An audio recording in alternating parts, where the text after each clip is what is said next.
সমান রান্নাঘরে এসেছি আজকে কাতলা মাছ নিয়ে।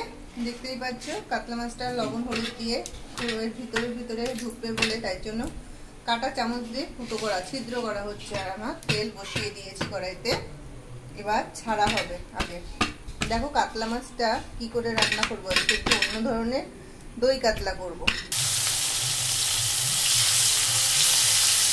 হালকা ভাজা দিয়েছি, মাছগুলো এখন তুলে ফেলবো।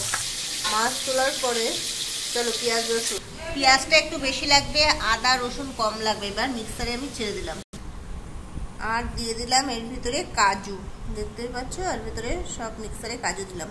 কাজু পেঁয়াজ রসুন আদা সব মিক্স করা হয়ে গেছে। এর ভিতরে ডিম ভাঙা হলো দুটো, আর একটু ময়দা দিয়ে এর ভিতরে আটা ময়দা ভুল বলেছি, ময়দা আর ডিম কষাচ্ছি এর ভিতরে। সেই ডিম আর ময়দা দিয়ে আবার ভাজা হচ্ছে মাছটা।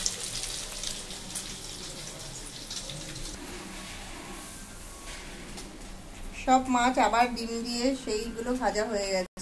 তেল আমি বসিয়ে দিয়েছি, এবার সরষের তেল সব মিক্সচারেরটা এখন এটা দেওয়া হলো। পেঁয়াজ রসুন আর কাজু বাদাম। এখন আমি সস দিয়ে দিলাম এর ভিতরে সস। আমি তারপরে হলুদ ছেড়ে দিলাম, সসের পরে হলুদ।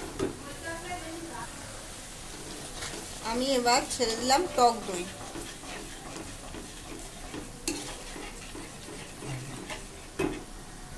পরিমাণ মতো টক দই, পরিমাণ মতো লবণ। এবার ধনের গুঁড়ো পরিমাণ মতো, এবার জিরের গুঁড়ো পরিমাণ মতো, এবার আমি তেজপাতা, এবার পরিমাণ মতো চিনি। ঝাড়ি একটা লঙ্কা দিয়েছে, কাঁচা লঙ্কা পাকা। সেই ডিমগুলো আগে ছাড়া হলো।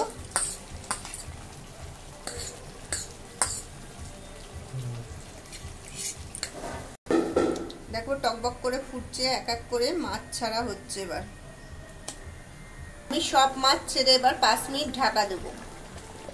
লাস্টে আমি বাটার দিয়ে দিলাম, কি সুন্দর কালারটা এসে গেছে। এবার গরম মশলা ছড়িয়ে দিলাম। যা খেতে হবে না, কিন্তু ধনে পাতাগুলো শুকিয়ে গেছে, কেমন দেখতে হয়েছে সেরকম খেতেও হবে।